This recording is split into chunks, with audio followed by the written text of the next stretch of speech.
ಬೆಳಗ್ಗೆ ಪ್ರಚಾರ ನಡೆದೈತಿ. ಬೆಳಿಗ್ಗೆ 8 ಗಂಟೆಗೆ ಇವತ್ತು ನಗರಸಭೆಯ 2 ವಾರ್ಡ್ಗಳಲ್ಲಿ ಪಾದಯಾತ್ರೆ ನಡೀತಾ ಇದೆ.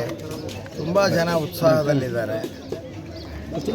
ಭಾರತೀಯ ಜನತಾ ಪಕ್ಷಕ್ಕೆ 9ನೇ ತಾರೀಕಿಂದೇನ ಮತ ಹಾಕೋದಕ್ಕೆ ಈಗಾಗಲೇ ಅವರು ಸಿದ್ಧರಾಗಿ ಕುಂತಿದ್ದಾರೆ. ಭಾಳ ಒಳ್ಳೆಯ ರೆಸ್ಪಾನ್ಸ್ ಇದೆ. ದೊಡ್ಡ ಅಂತರದಲ್ಲಿ BJP ಇಲ್ಲಿ ಗೆಲ್ಲುತ್ತೆ. ಕೈ ಹಿಡೀಲಿ ಅವರ ಕಾಲು ಹಿಡೀಲಿ ನನಗೆ ಸಂಬಂಧ ಇಲ್ಲ. ಆದರೆ ನಮ್ಮ ಭಾರತೀಯ ಜನತಾ ಪಾರ್ಟಿ ಬಾಗಲಕೋಟೆಯಲ್ಲಿ ಗೆಲ್ತದೆ, ಇಷ್ಟು ಮಾತ್ರ ನಮಗೆ ವಿಶ್ವಾಸ. ಅಧ್ಯಕ್ಷರು, ಜಿಲ್ಲಾಧ್ಯಕ್ಷರು, ನಮ್ಮ ರಾಜ್ಯದ ಕಾರ್ಯದರ್ಶಿ ಶರಣು ತಳ್ಳಿಕೇರಿಯವರು, ಅವರು ಹಾಲ್ಮದ್ದವರು ಭಾಳ ಜನ ಬಂದಾರೆ. ಈಗ ದೇವರಾಜ್ ಪಾಟೀಲ್ರು ಬಂದಿದ್ದಾರೆ. ಒಳ್ಳೆ ಶಕ್ತಿ ಇದೆ. ತುಂಬ ಭಾರತೀಯ ಜನತಾ ಪಾರ್ಟಿ ಪ್ರತಿ ದಿನಕ್ಕೆ ಬಲಿಷ್ಠವಾಗ್ತಾ ಹೋಗ್ತಾ ಇದೆ. ಸರ್, ದಾವಣಗೆರೆ ನಿಜ ಸ್ಥಿತಿ ಗೊತ್ತಾಗ್ತಾ ಇದೆ. ಆ ಸಮಾಜದ ಜನರಿಗೆ ಕಾಂಗ್ರೆಸ್ಸಿನಿಂದ ಏನು ತೊಂದರೆ ಇದೆ ಅನ್ನುವಂಥ ನಿಜ ಸ್ಥಿತಿ ಅವರಿಗೆ ಗೊತ್ತಾಗ್ತಾ ಇದೆ.